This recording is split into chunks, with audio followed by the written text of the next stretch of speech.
The last time we were together, we began to look at Proverbs chapter 3, and it really deals with truth and wisdom in this wisdom book of the Hebrews. We worked our way down from verse number 3 all the way down through verse number 12.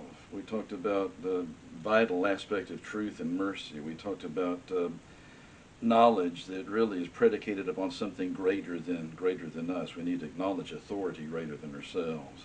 Humility is something that's beneficial. Arrogance is not. Stewardship carries with it fiscal responsibility. Now, the last one was that there are benefits in being challenged and being corrected, even though people may not like that. If people understand that the way to grow is by being challenged in what they think or things at which they have reached conclusions that may be erroneous, they welcome the challenge and they welcome the correction. Beginning in verse number 13 through the end of chapter 3, there are at least 5 more things I'd like for us briefly to mention. The next section really is the largest. It begins in verse number 13 and really doesn't stop until you get to verse 24. It deals with wisdom itself. Then the statement's made in verse 13, happy is the man who finds wisdom. And here's somebody who neither discounts nor misunderstands wisdom. He is concerned with what it actually involves. How is it acquired? What kind of characteristics are found in that wisdom? And the way it's discussed is this way. Her proceeds are better than the profits of silver, and her gain greater than fine gold. Verse 14, the value of it. And it builds upon the influence of the influence in verse 13. Happy is the man who finds wisdom and the man who gains understanding. There's something to be gained by that. There's a value in that. There is influence in that. In verse number 15, is something that's desired. I should want to become wise and have a greater access to truth and the facts rather than just dealing with fanciful feelings that I may possess. So verse number 15, wisdom is more precious than rubies, and all things you may desire cannot compare with wisdom. In verse number 16, the blessings of wisdom, length of days is in her hand, her right hand, and her left hand riches and honor. Wisdom is personified. And throughout the end of this section, or through this particular section, wisdom is viewed with a feminine kind of pronoun. The statement's made as far in verse 17, her ways of pleasantness are very much in evidence. Her ways are ways of pleasantness. That's nothing offensive about individuals that have that wisdom. If I'm actually talking or discussing or dissenting or whatever in ways that carry with it kind of an offensive language, it's a good indication that wisdom is not really the basis for what I'm arguing in the first place.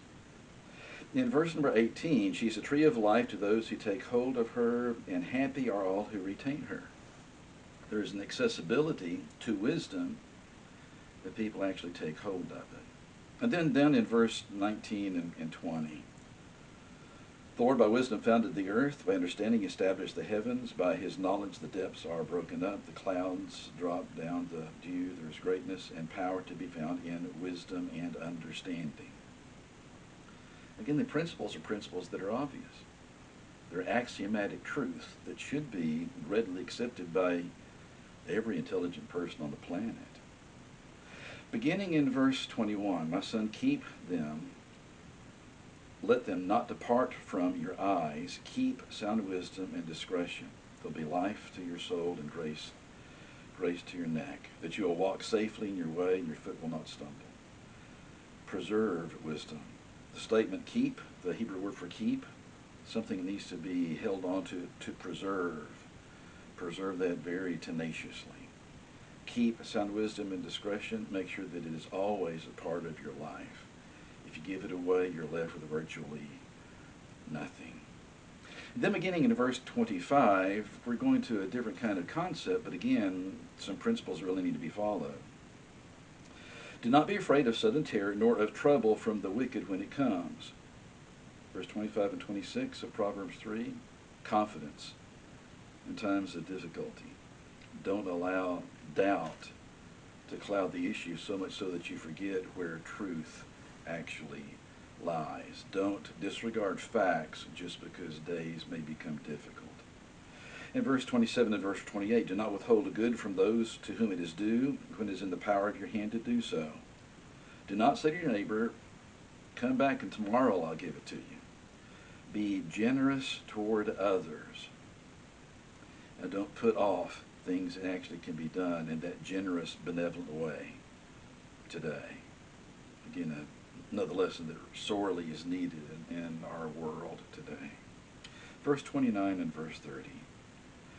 Do not devise evil against your neighbor, for he dwells by you for safety's sake. Do not strive with a man without cause, if he has done you no harm. What's the principle in this book of wisdom? Be reluctant to start any kind of strife. Be reluctant to lash out with any kind of animosity.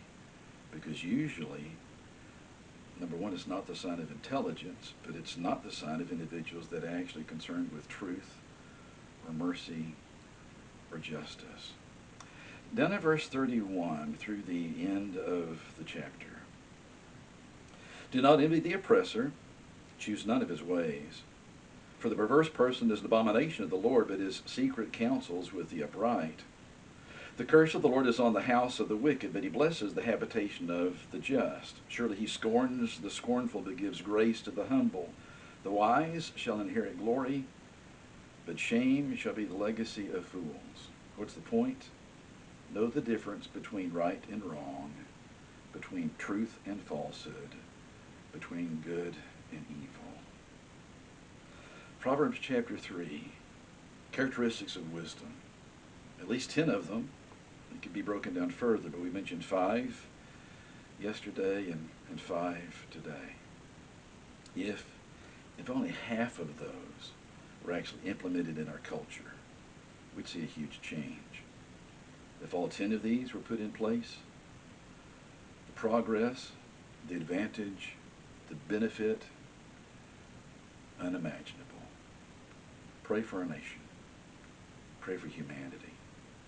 Pray that the truths of wisdom and truth and mercy and justice and knowledge can once again return among mankind. Please stay safe. We'll talk again soon.